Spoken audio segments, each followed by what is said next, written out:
Bien, vamos a hablar ahora de la teoría de la relatividad especial que fue desarrollada por Albert Einstein en 1905. Entonces comenzamos. Espérate que lo pongo. Bien. Bueno, los colores no son los originales, pero ustedes deben conocer este cuadro de Dalí, la persistencia de la memoria. Y algo de lo que vemos acá también tiene que ver con la época, ¿no? El surrealismo aparece en una etapa donde también toda la concepción de la materia, del tiempo, empieza a hacerse un poco extraña. Eh, Vamos a comenzar con sistemas inerciales. Creo que ustedes ya también estudiaron sistemas inerciales, pero veamos esta escena, que es una escena típica que le gusta hacer a Hitchcock, que en general le gusta meter perdón, le gusta meter a Cary Grant adentro de autos y lo filma de esta manera. No, Oh, oh, you're not scared of anything. not too much. Bueno, en general también es con mujeres bonitas y muchas veces borrachas. El, el tema es que lo que nosotros vemos ahí, eh, claramente vemos que Cary Grant e Ingrid Bergman están eh, sentados adentro de un coche inmóvil y lo que se está moviendo es la filmación de atrás, ¿no? O sea, el movimiento lo percibimos en una forma este, media a la fuerza, ¿no? Pero la idea de un sistema inercial es justamente ese, donde uno no puede de ninguna manera determinar quién se está moviendo. O sea, cuando un sistema se mueve sin fuerzas externas o con fuerzas externas en equilibrio a velocidad constante, se llama sistema inercial. ¿Por qué? Porque un tipo que está fuera de ese sistema lo ve moviéndose, pero de adentro de ese sistema yo veo que el tipo se está moviendo. Entonces no hay ninguna forma de determinar, eh, se, se, pueden determinar movimientos relativos, pero no hay forma de determinar el movimiento en forma absoluta. Si quieren ver la película, se la recomiendo. Bien, entonces lo que estudiamos nosotros en mecánica de adición de velocidades el- es la mecánica galileana, en la cual las velocidades se suman. O sea, acá tenemos velocidad de la persona respecto al tren, es 2 metros por segundo. Esta es la velocidad del tren respecto del ground, de la tierra, es 9 metros por segundo.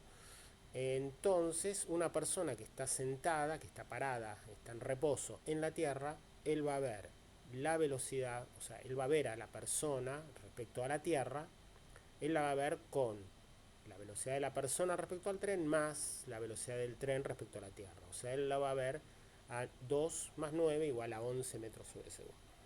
¿Okay?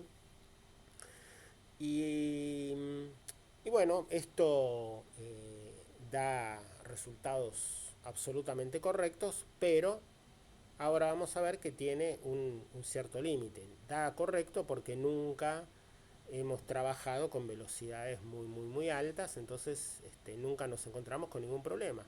Y hasta finales del siglo XX del siglo XIX no se encontraron con ningún problema. Eh, el tema, lógicamente, es cuando las velocidades son muy altas. O sea, la pregunta es qué pasaría con velocidades cercanas a c. Por convención, ustedes van a ver casi siempre dos sistemas. Un sistema que va a ser con una O o con una S y otro que va a ser con una O o con una O'. ¿Cuál es la diferencia? La diferencia es que el S o el O es un sistema que va a estar fijo en la Tierra y el S se va a mover. Ahora, ¿qué quiere decir mover? Bueno, mover, ¿qué significa? Eh, lo voy a tener que definir porque los dos se están moviendo, ¿no? Pero, por ejemplo, si esta persona va a llevar un reloj o si va a llevar una regla, la regla va a estar con la persona. y ambos se van a mover. O sea, él va a ver a la regla y al reloj quietos y esta persona va a ver a S' que se mueve, que el reloj de S' se mueve, que la regla de S' se mueve, etcétera. Bueno, el tema es que cuando hablamos de la luz, podríamos suponer perfectamente que esta señorita que está en el sistema S va a ver a este rayo de luz con una velocidad v más c. Y, y bueno, también podríamos ver qué pasa cuando el tren se mueve a una velocidad muy rápida. Por ejemplo, qué pasa si el tren se mueve a la velocidad de la luz. Y en ese caso del sistema S uno vería un fotón desplazándose a 2 veces la velocidad de la luz, a 2c. O también pasarían cosas raras. Supongamos que ponemos un espejo acá y que el tren se desplaza a una velocidad igual a c. Entonces, cuando la luz está tratando de llegar a C, este espejo se movió C. O sea, el tipo adentro del tren nunca se vería la cara, ¿no? Bueno, conclusión, cuando estamos hablando de velocidades cercanas a la velocidad de la luz, aparecen cosas que tendríamos que tener ahora un poco más de cuidado. Y bueno, sobre todo eso es lo que pasó con el experimento de Michelson-Morley, donde no se pudo determinar una diferencia entre la velocidad de la luz y el movimiento de la Tierra. Einstein en su trabajo de 1905 propone directamente, la llama la teoría de la relatividad, que se conoce como teoría de la relatividad especial, porque es especial porque trata de sistemas inerciales, o sea, no está tratando de gravedad, no está tratando de sistemas acelerados, son sistemas inerciales. Luego en el 19 él generaliza eso y se llama la teoría de la relatividad general, donde ahí tiene en cuenta todo el resto de cosas y donde aparece la curvatura del espacio-tiempo y aparecen un montón de fenómenos que desgraciadamente no vamos a tratar porque no tenemos tanto tiempo. Bueno, entonces Einstein propone dos postulados muy simples, ¿no? El primero es que las leyes de la física son las mismas en todos los sistemas inerciales. Las leyes de la física, él no está diciendo de la mecánica, y acá es una extensión importante a lo que dijo Galileo, o sea, él dice de la óptica, de la termodinámica, del electromagnetismo sobre todas las cosas, o sea, con un laboratorio que esté estático en no sé dónde. ¿Okay? Y la otra es la constancia de la velocidad de la luz. En las ecuaciones de Maxwell, como vimos, y si no vieron la clase de Maxwell, tienen que mirarla, aparece como solución de las ecuaciones de Maxwell que el campo electromagnético se propaga a una velocidad c y llamativamente la velocidad c resulta ser la velocidad de la luz. O sea que la luz es un campo electromagnético, pero esa constante que le aparece, no le aparece respecto a una referencia de algo. O sea, cualquier persona que haga ese experimento o cualquier persona que trabaje con campos electromagnéticos le tiene que aparecer la velocidad de la luz. Y no te está diciendo ninguna restricción de ningún laboratorio. O sea, cualquier sistema inercial se debe comportar con la velocidad de la luz igual a 3 por 10 a la 8 metros sobre segundo, 300.000 kilómetros por segundo. Bueno, acá les recuerdo, acá aparece mu0, k0. Mu0 es la constante que ustedes conocen cuando vimos inducción, k0 cuando vimos la ley de Coulomb, y resulta que mu0, 4pi k0 es la velocidad de la luz al cuadrado. O sea, la velocidad de la luz está apareciendo acá directamente en las ecuaciones de Maxwell. Bueno, esto es lo que le quería decir, ¿no? La Tierra gira alrededor del Sol y si hacemos la cuenta, 150 millones de kilómetros dividido, y acá tenemos un año, son 30 kilómetros por segundo, es una velocidad asombrosa. ¿tá? Luego tenemos que el Sol también se desplaza. El Sol está por acá y gira alrededor del centro de la galaxia, de la Vía Láctea. Tarda 250 millones de años en hacer un periodo completo. Eso quiere decir que va a 200 kilómetros por segundo. Es una velocidad enorme. ¿Okay? Entonces tenemos 30 más 200. Por otro lado, la galaxia también se está desplazando hacia lo que se llama el gran atractor. Esa es una velocidad, el gran atractor por suerte está a 150 millones de kilómetros nosotros, o sea, no nos va a pasar nada por ahora, pero vamos a 1000 kilómetros por segundo, ¿no? O sea, una velocidad enorme. Y por otro lado está la expansión del universo, o sea, todas las galaxias se desplazan entre sí, nos estamos alejando de otras galaxias, o sea que si nos vemos desde Andrómeda, nos vamos a ver que nos estamos alejando de ellos a una velocidad también asombrosa. Esto es más difícil de explicar porque no hay un centro, o sea, no es que haya un centro. Imagínense que el universo sea de 2 dimensiones, no de 3, o sea, que sea la superficie de este globo. Entonces en ese caso no tendría un centro y cualquier punto del globo, cuando lo vamos inflando, se va separando entre sí. Pero eso es un problema del espacio-tiempo, eso es otro problema que tiene que ver con la relatividad general. No lo tomemos ahora. Lo que yo quiero decir es que el laboratorio que pongamos en la Tierra en estos momentos se está moviendo a una velocidad asombrosa. Entonces, las leyes físicas son las mismas que un laboratorio que no se esté moviendo a esa velocidad. Andás a ver a dónde lo tenemos que poner, pero a lo que voy es que la física tiene que ser la misma. Eso es lo que postula Einstein, ¿está bien? Y bueno, y eso es lo que se verifica, acá por ejemplo se verifica con el experimento fallido de Michelson-Morley, donde la velocidad de la luz es la misma en cualquier dirección, y no lo debería ser porque la Tierra en un momento viaja en esta dirección, en un momento viaja en la dirección contraria, en un momento viaja perpendicular al éter, en un momento viaja paralelo, o sea que si hubiera un marco inercial de referencia, deberíamos ver esa diferencia de velocidad y no la vemos, o sea que no se suma la velocidad con la velocidad de la luz.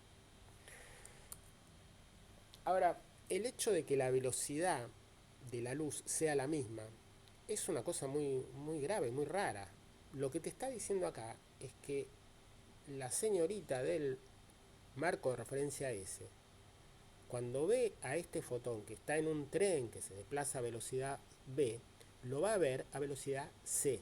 No lo va a ver a una velocidad c más b, lo va a ver a velocidad c. O sea, los dos van a ver el fotón con la misma velocidad. Si vos movés este tren a una velocidad cercana a la velocidad de la luz, este tipo va a ver, y pones un espejo acá, él va a ver el fotón que viene, pega y rebota. O sea, no va a tener ningún problema, la física va a ser la misma que si estuviera el tren detenido. Entonces empieza a ser todo medio raro, ¿no? Hay algo que no nos cierra del todo. A ver, veamos un poquito más. Bueno, acá les dejo una pregunta para contestar si es verdadero o falso. Estás viajando en una nave espacial a c/2 respecto a la Tierra, ¿no? Y lanzás un rayo láser en la dirección de avance de la nave. Esto es importante, la misma dirección en que te estás moviendo. Bueno, la pregunta es si la luz del láser viaja a una velocidad 13/2 respecto a la Tierra. O sea, hay que sumar la velocidad de la nave más la de la luz. Y obviamente acabo de decir que no, ¿no? O sea, no. Bien, eso es por si alguien contesta y no vio la clase, bueno. Ok, entonces empecemos a ver cómo manejamos estas cosas raras. Como les digo, las leyes de la física, si acá tenemos un coche, un vehículo que se mueve a una velocidad constante, ¿ve? El tipo que está dentro y que esté jugando con una pelota, que la esté haciendo picar o que la esté tirando para arriba, olvidémonos acá del viento, pensemos que el tipo está acá dentro del auto, ¿sí? Porque sí, el viento te la va a tirar para atrás, pero él va a tirar la pelota y la pelota va a caer, le va a caer en la mano, no va a caer porque el coche se mueva, la pelota va a ser adentro del auto, va a ser este movimiento, ¿no? O sea, prueben de hacerlo el día que volvamos a usar la SUBE, tiren un llaverito, tiren algo arriba, van a ver que le cae en la mano, no va para atrás, no va para adelante, no hace nada. Inercial, velocidad constante. Ahora, la persona que está en la Tierra y que ve a ambos moverse a velocidad v, lo que va a ver es este movimiento. Va a ver la pelota haciendo este tipo de movimiento, esta parábola, no va a haber una recta, porque la pelota se desplaza junto con este muchacho, ¿no? También va a ver que el tiempo que sube y baja es el mismo, o sea, la teoría galileana te va a permitir hacer todos estos cálculos con un sistema relativo sin ningún tipo de problema. No hay ningún tipo de problema. Este tipo de cálculo ustedes lo saben hacer, componer dos velocidades, una velocidad vertical y una horizontal, lo hicieron, incluso también pudieron hacer la descomposición cuando tuvieron un problema de tiro o de, bueno, separan el movimiento, este movimiento que no es acelerado, el movimiento acelerado, y lo tratan de dos maneras distintas. O sea, se puede descomponer perfectamente sin ningún problema. Pero ¿qué pasa cuando estamos hablando de la luz? Bueno, acá tenemos, por ejemplo, esta chica tira un rayo de luz, acá hay un espejo y lo recibe de vuelta acá. Y ella puede medir el tiempo que tardó el rayo de luz en ir y volver. Por supuesto que este rayo de luz va a ir a la velocidad de la luz y el tiempo va a ser una cosa. La Tierra tarda 7 minutos, la luz del Sol en ir y volver. O sea, en 7 minutos es 150 millones de kilómetros. Quiere decir que este recorrido lo va a hacer sumamente rápido. Pero no importa. Tomemos la idea. Está bien, es un experimento que se hace, pero en este caso es un experimento totalmente virtual. Y bueno, entonces ella va a medir el tiempo que tardó la luz en ir y volver, y sabemos la velocidad de la luz y sabemos la distancia, podemos calcular ese tiempo. ¿Okay? Perfectamente podemos calcular el tiempo que tardó sabiendo esta distancia. Ahora, ¿qué pasa si el tren está en movimiento? Bueno, si el tren está en movimiento, a la chica esta, como dijimos, la velocidad de la luz no se altera, la velocidad de la luz es la misma, no importa que esté en movimiento, ella va a medir la misma velocidad de la luz. Ahora, ¿qué va a pasar con una persona que está mirando este recorrido? Y lo que va a ver es que la luz va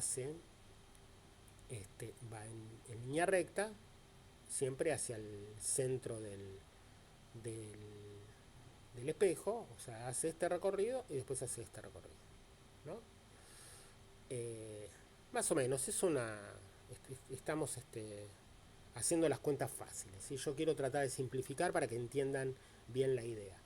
Bueno, durante este trayecto, entre que la luz va y la luz vuelve, recorre una distancia. Esa distancia se calcula como velocidad por tiempo. Ahora, este tiempo es el tiempo que está midiendo este señor que está acá, ¿no? Él está midiendo esta velocidad y este tiempo, y está midiendo esta distancia. Entonces, él lo que ve es este recorrido de la luz. Un recorrido que es mucho mayor que este recorrido. ¿Okay? Entonces ahora vamos a hacer un poquito de cuenta, no se asusten, muy poquito. El tiempo que mide el observador en reposo es la distancia dividido la velocidad. La distancia, o sea, velocidad es distancia sobre tiempo, entonces tiempo es distancia sobre velocidad. La distancia es 2d, es esto, y la velocidad es c. Y esto se llama tiempo propio. ¿Y por qué digo en reposo? Porque digo en reposo porque ella no ve a nadie moviéndose, o sea, ella ve la luz que hace así y vuelve. Este recorrido para ella es un recorrido en reposo. El reloj que ella va a tener lo tiene ella puesto acá, y ella ve un tiempo que para ella no hay ningún movimiento, o sea, ella se siente en reposo. A diferencia del observador, ese es el observador O', a diferencia del observador que está en O, él no ve en reposo, o sea, este tiempo ya no es el tiempo propio, no es el tiempo que pertenece a este rayo de luz que está a este problema, o sea, el reloj está puesto acá, ese sería el tiempo propio.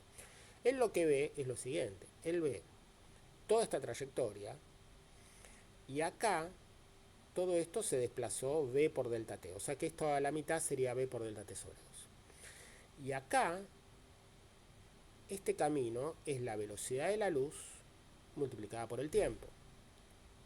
Porque este camino lo hizo a la velocidad de la luz, no a la velocidad del tren. O sea que acá es c delta t, dividido 2. Y ahora hacemos simplemente Pitágoras. O sea, hacemos esto más esto cuadrado más esto cuadrado, me tiene que dar esto cuadrado. Luego paso el c para este lado, o bueno, en realidad pasé el b para este lado restando. Saqué factor común t. El 2 al cuadrado, que es un 4, lo puse de este lado. Y acá me quedó c sobre b, c menos b. Y lo que hago, saco factor común, c para afuera. Entonces pongo 1 menos y acá lo divido por c cuadrado. ¿Está bien? O sea, estoy haciendo una especie de cosmética por algún motivo para sacar el c. ¿Por qué quiero sacar el c? Porque ahora lo voy a pasar acá dividiendo, ¿no? Entonces acá voy a sacar la raíz cuadrada y me va a quedar 2d sobre c y 1 menos b cuadrado c cuadrado. ¿Por qué hice toda esta historia? Porque yo quería tener 2d sobre c. ¿Por qué quería tener 2d sobre c? Porque 2d sobre c era el tiempo propio, el tiempo que medía esta chica. Y el tiempo que va a medir él, o que va a calcular él, es este tiempo. Es el tiempo propio multiplicado por esta cosa. Y esta cosa es lo que se llama el factor de Lorentz. Esto es lo que se llama el gamma. Esto lo van a ver siempre que vean relatividad. ¿Ok? Entonces, este observador, que es O, si bien es el que está en la Tierra, es el que está en movimiento. ¿Por qué? Porque está en movimiento respecto al reloj que se llevó esta chica. Esta chica tiene el reloj propio. El tiempo propio es este. Y esta chica está en reposo. En cambio, él ve todo este artefacto en movimiento. Él ve el espejo en movimiento. Ella no ve el espejo en movimiento. ¿Okay? Entonces, lo que vemos es que el observador que está en movimiento, o sea, el que está fijo en la Tierra, vuelvo a repetir para que se vuelvan a confundir, él ve un tiempo que es mayor al tiempo propio. ¿Por qué es mayor? Porque la velocidad siempre va a ser menor a la de la luz, o sea, bueno, esto va a ser algo menor a 1, pero 1 menos algo es menor a 1, y algo menor a 1 en el denominador quiere decir que es mayor. Y si miramos esto, a medida que vamos aumentando b, cada vez se va haciendo más grande. Eventualmente, cuando b sea igual a c, me va a quedar 1 menos 1 y me va a quedar infinito, ¿no? O sea, este es el factor gamma ese que vieron ahí, depende de la velocidad relativa respecto a la velocidad de la luz, y siempre es mayor que 1, cuando la velocidad sea 0, por ejemplo. Sí. ¿Me prestas el número de teléfono del doctor? Sí.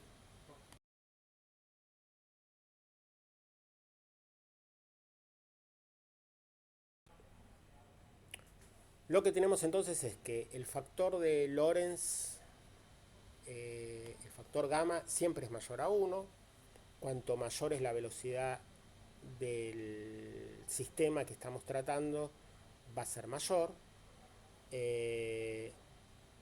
Fíjense que a velocidades más o menos a 0,9 de la velocidad de la luz, el factor puede ser 2, o sea que el tiempo puede ser el doble.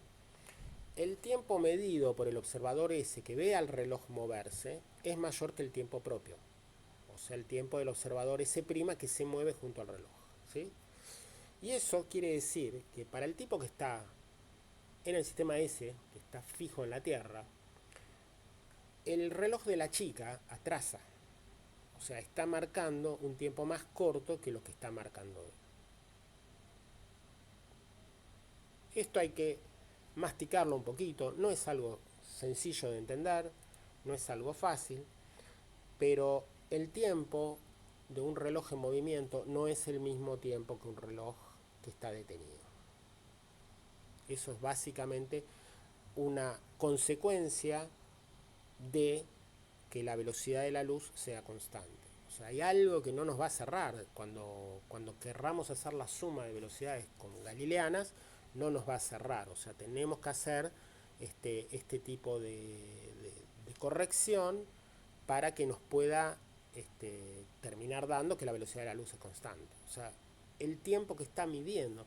Pero no es el tiempo, no es que el reloj le atrasó porque se movió, es toda la concepción de tiempo, ¿no? O sea, son las oscilaciones que hacen los átomos, los procesos biológicos de su cuerpo, todos los motores se van a mover a una velocidad diferente, o sea, todo ese reloj atrasa, todo ese tiempo atrasa. Esto que parece tan mágico se verifica experimentalmente. Y una de las comprobaciones fundamentales, o el ejemplo más claro que está en casi todos los libros de texto, tiene que ver con la desintegración del muón. El muón es un leptón, es una partícula muy parecida al electrón, es 207 veces más pesada, pero tiene casi todas las características del electrón. Y lo que ocurre es que es una partícula inestable, o sea que en algún momento ese muón se convierte en tres partículas, así, es como que no es estable. Es bastante estable porque su tiempo de vida es de 2 microsegundos. Eso es un tiempo alto comparado con partículas inestables, pero bueno, para ustedes que en una millonésima de segundo se destruya, significa bastante inestable, ¿no es cierto? Y el tiempo ese es un tiempo que se verifica en los laboratorios, o sea, uno crea un muón y puede medir ese tiempo de vida. Ahora, tengan también presente que ese tiempo de vida significa, no quiere decir que desaparecen los muones, lo que significa es la vida media, o sea que en 2,2 microsegundos te va a quedar la mitad de los muones que tenías, y después en otros 2 microsegundos te va a quedar la mitad de lo que tenías, o sea, va decayendo la vida media, va cayendo, va la mitad vos no podés decir nada de un muón específico, pero si vos tenés 100 muones, bueno, en 2,2 microsegundos vas a tener 50. Eso se puede, o sea, vos podés medir en el tiempo cuántos muones te van quedando y de ahí sacás lo que se llama la vida media. Y bueno, lo que hay que hacer, yo les pongo acá como ejercicio esto, ¿no? Y lo que ocurre es lo siguiente, supongamos que tenemos un muón que viaja a 0,9 C, ¿no? O sea, al 90% de la velocidad de la luz, que es algo que se puede producir. Por ejemplo, en los aceleradores se produce eso. Si nosotros hacemos el cálculo hacia grandes rasgos, qué distancia puede recorrer en 2,2 microsegundos una partícula que viaja a 0,9 en la velocidad de la luz, nos va a dar 600 metros, 700 metros. ¿Tá? O sea que en 700 metros nosotros no deberíamos ver nada, y si el muón se creó en la atmósfera alta, no debería llegar a la Tierra, ningún muón. O también nosotros podríamos hacer un experimento que se hizo, ¿no? Se pone un detector de muones acá y se pone un detector de muones 600 metros más abajo y no debería haber la mitad de los muones que hay. ¿Por qué? Porque se van desintegrando con esa probabilidad. Resulta que experimentalmente lo que se ve es que el muón puede recorrer no 600 metros, puede recorrer 4800 metros. ¿Y por qué ocurre eso? Y porque el muón tiene un reloj, el muón se está moviendo. O sea que el tiempo ese de 2,2 microsegundos que nosotros estamos midiendo no es el tiempo propio del muón. Al moverse el muón, su reloj atrasa, lo que significa que su tiempo es distinto. Entonces lo que yo les pido ahí es que calculen cómo llegamos a esto. Lo que hay que hacer es, bueno, ahora multiplicar 0,9 la velocidad de la luz, pero no por 600, sino por este número, 4800. ¿Okay? Perdón, por el tiempo propio no por 2,2, sino por el tiempo propio del muón, que va a ser menor, ¿no? Bien, entonces ese es el ejercicio. Ya tienen el resultado, les debería dar 4800. Si no les da, es que alguien hizo algo mal. Bien, bueno, una pregunta. Suponete que vos sos un astronauta y cobrás por hora y te toca viajar al espacio a una velocidad muy alta, cercana a C, y volver. Entonces, ¿cómo arreglas tu contrato? ¿Qué le cobras? ¿Por el tiempo que se mide en la Tierra? ¿Por el tiempo que medís vos, tu reloj que vaya en la nave? ¿O con cualquiera, porque el tiempo es el tiempo y no hay ninguna diferencia?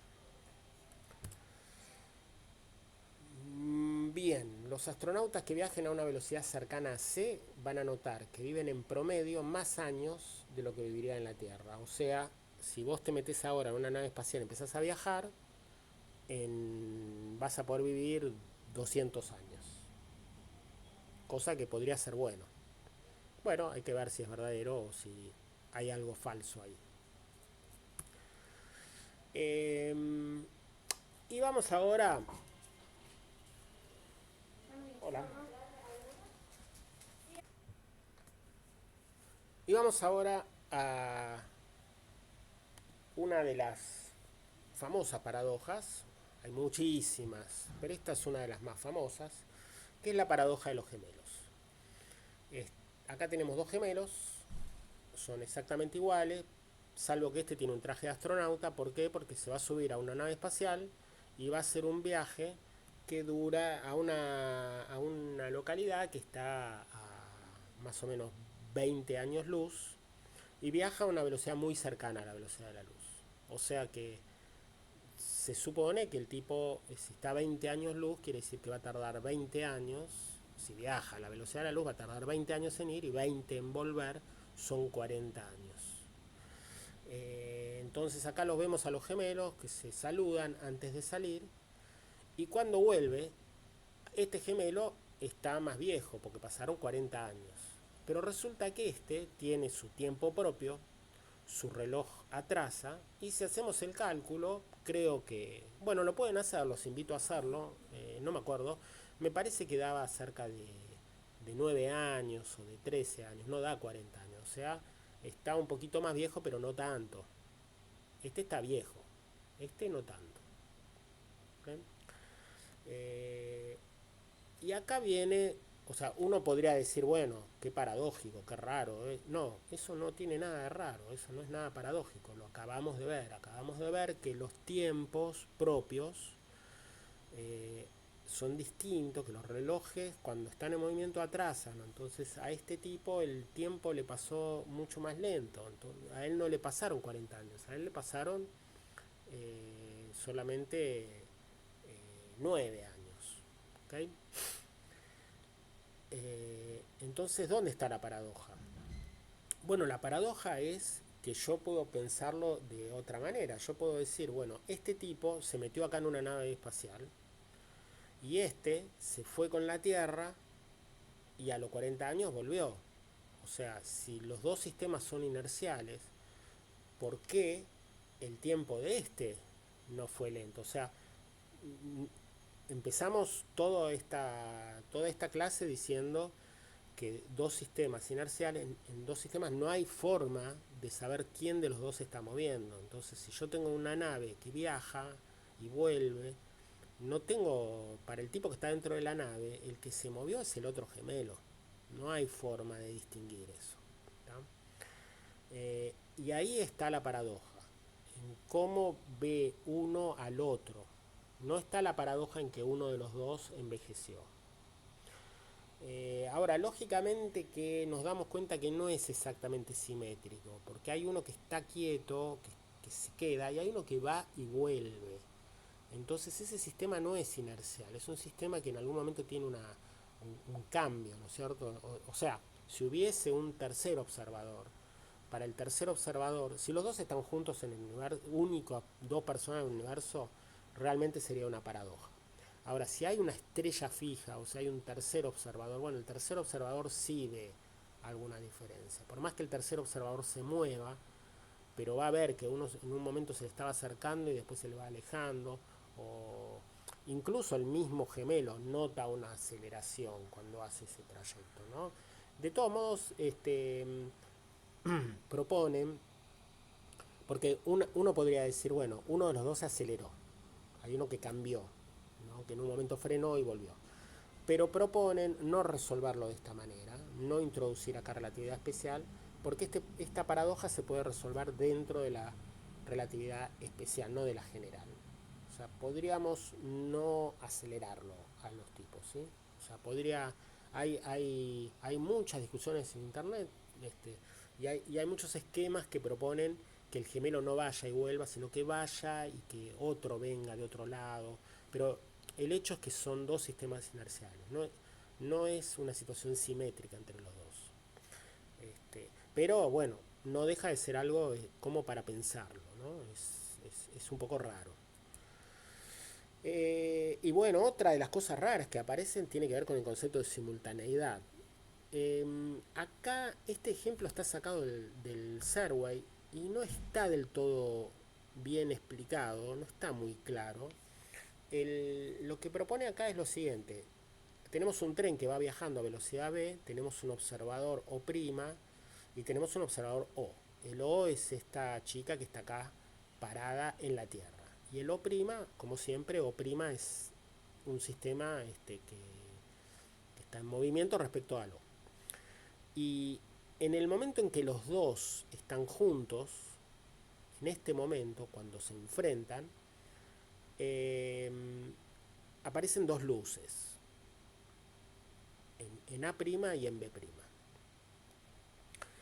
Y bueno, esas luces van a tardar un tiempo en llegar, y van a tardar un tiempo en llegar a O determinado, pero lo importante es como la luz se produjo en A y en B, entonces las dos van a llegar con la misma velocidad,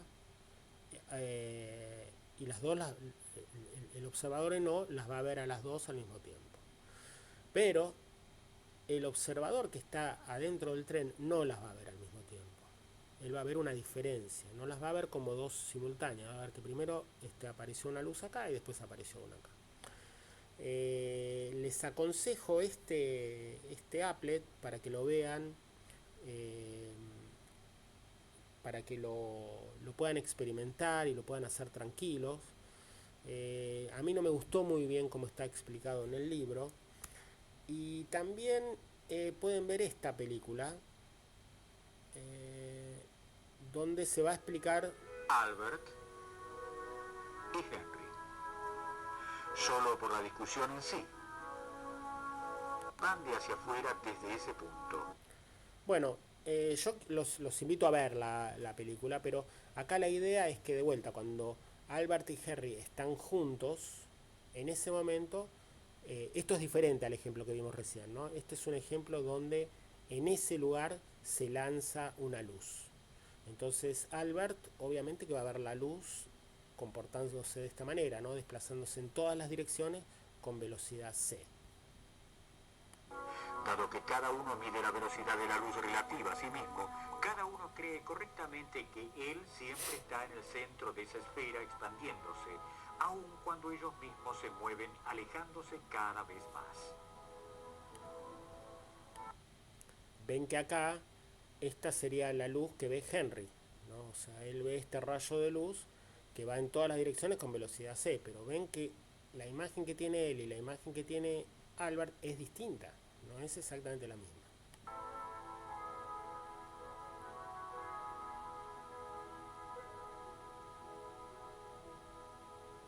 ¿Cómo pueden dos personas en lugares diferentes estar en el centro de la misma esfera? Para confirmar su percepción, cada uno pone detectores de luz separados a igual distancia.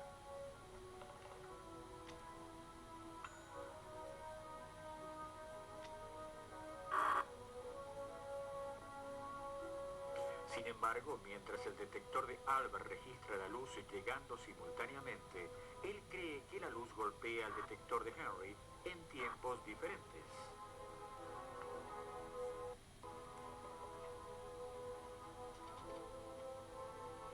Mientras Henry ve lo mismo al revés.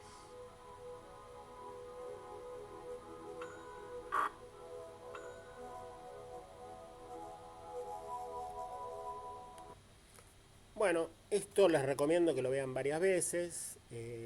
Como ven, no suenan los cuatro los cuatro sonidos al mismo tiempo.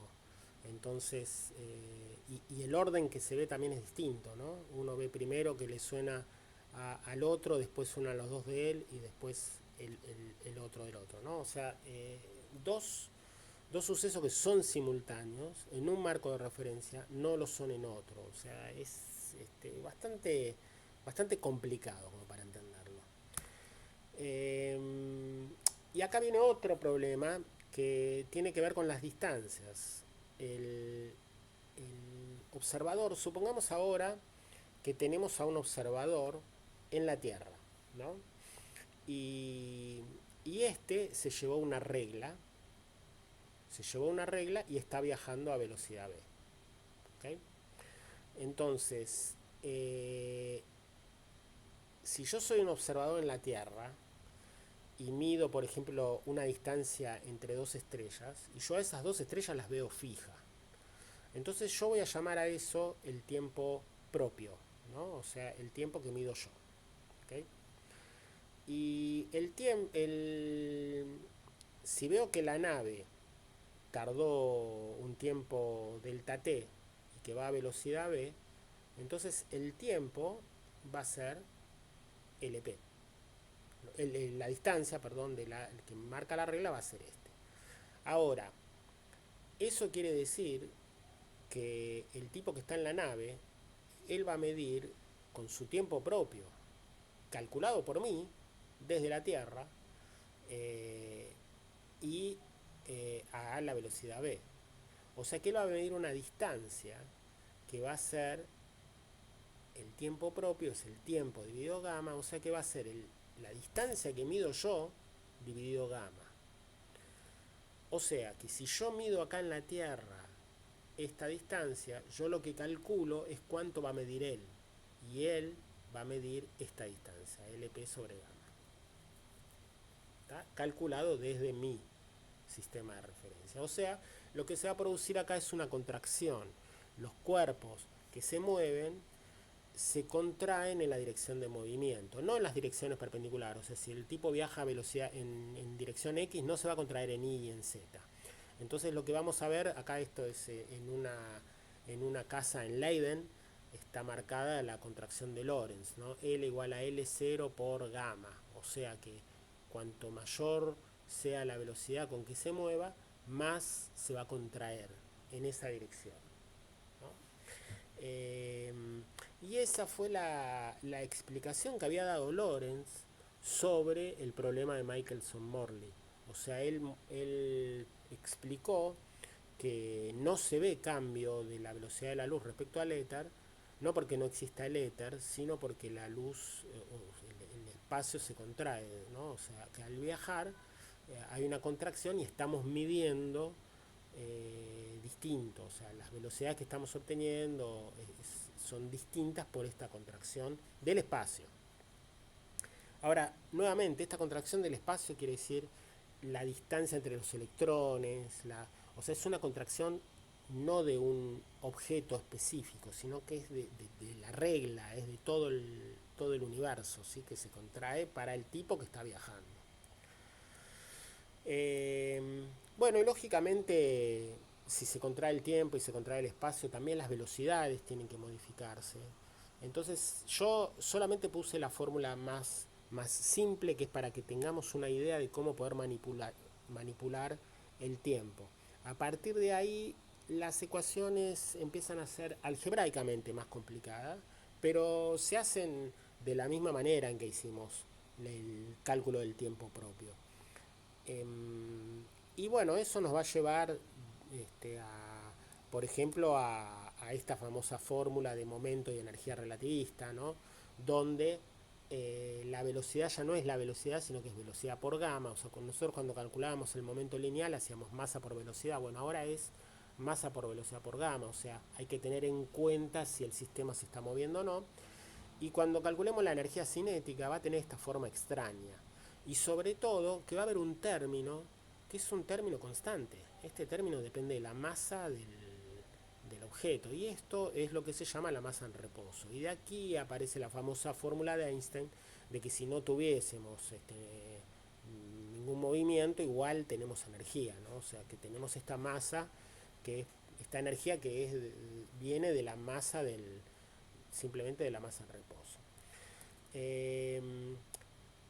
Lo que es interesante es que nosotros podríamos ser partido del electromagnetismo y no necesariamente de las ecuaciones de Maxwell, ¿no? O sea, no necesariamente, si bien Einstein dice que acá de la electrodinámica de Maxwell, pero no, yo podría haber dicho no, que la velocidad de la luz es constante, pero no tendría que haber necesariamente hablado de las ecuaciones de Maxwell, sino que hay algunas cosas que nosotros ya sabemos y nos debería haber hecho un ruido en algún momento.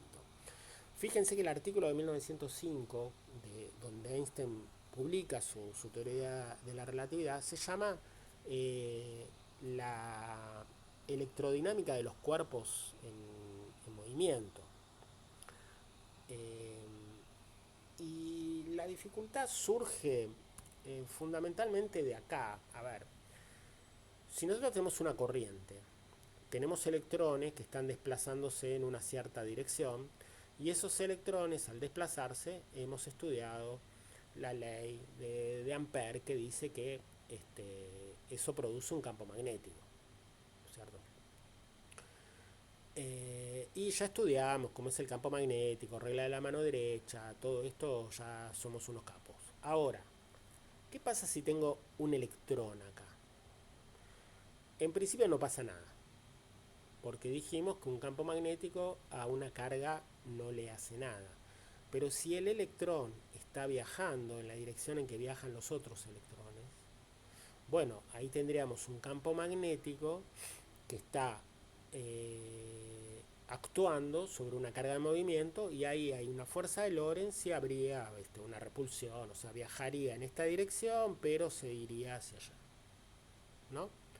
O sea, vemos que si tenemos un electrón en movimiento en relación a esta corriente, entonces ese electrón se va a ver repelido. El problema es qué pasa ahora si yo me paro adentro del electrón. O sea, me subo al electrón y yo no estoy más en movimiento. Entonces voy a ver un campo magnético, perfecto. Ese campo magnético me está afectando a mí, que estoy parado acá, perfecto. Pero yo no estoy en movimiento, o sea, no tengo ninguna fuerza de Lorentz que me afecte. Entonces eso es lo que también lleva a... Bueno, así es como motiva a Einstein a su teoría de relatividad, ¿no? Para tratar el electromagnetismo. Hay cosas que eran incompatibles dentro del electromagnetismo con este tipo de sistemas inerciales. ¿Cómo se resuelve esa paradoja? Bueno, esa paradoja yo encontré en este lugar, yo voy a poner todo esto en la página, en este lugar encontré una muy linda explicación. Hay muchos lugares, hay mucha información donde lo pueden encontrar, y lo que está diciendo ahí es lo siguiente: bueno, los electrones y este electrón se mueven, o sea, los dos están quietos para el observador que está en el electrón. Él no va a ver electrones moverse y él está quieto. Pero él va a ver a las cargas positivas moviéndose. No solamente va a ver las cargas positivas moviéndose, sino que las cargas positivas, al verlas moviéndose, él ve que la distancia entre ellas se acorta. Y si él ve que la distancia entre ellas se acorta, significa que la densidad es mayor. Y si la densidad es mayor, quiere decir que él va a empezar a sentir una fuerza que ahora es eléctrica. O sea, va a haber más cargas positivas que negativas en esa región. Y lo que va a sentir es una fuerza eléctrica, no una fuerza magnética. Entonces, simplemente lo que nos está diciendo acá la relatividad, la fuerza existe, uno la mide y el experimento da que hay una fuerza, ¿no? Puede ser repulsión, atracción, lo que sea, hay que hacer la regla y todo eso. Pero el tema no es ese, el tema es que lo que te está diciendo la relatividad es que, perfecto, en los dos sistemas inerciales la física que se percibe es la misma, el experimento te da una fuerza. Lo que vos estás atribuyendo a una fuerza magnética, el otro observador lo está atribuyendo a una fuerza eléctrica. Pero es una cuestión de hacia dónde estamos, cómo lo estamos nombrando. Y en realidad la teoría de la relatividad es un poco más profunda. Te está diciendo, bueno, pará, no lo llames ni eléctrico ni magnético, llamalo electromagnético, escribí todo como una sola cosa, y después vas a ver que, así como es el espacio-tiempo, no hay, como no hay simultaneidad, no podemos decir el punto espacial este y el punto temporal este, sino que hay que mezclar todo. Es una sola cosa, un cuadrivector que mantiene todas las características juntas. ¿Okay? Bueno, eso sería las... había una preguntita en algún lado que no me acuerdo dónde fue a parar, pero bueno, les dejo una pregunta para ver si más o menos se puede entender. No es muy fácil, o sea, capaz que lo que dije es fácil y las cuentas tampoco son muy difíciles. El tema es cómo se interpreta, cómo uno convive con ese tipo de cosas, porque es medio raro. Pero bueno, estaría bueno en algún momento que puedan evacuar sus dudas. Así que nos encontraremos próximamente.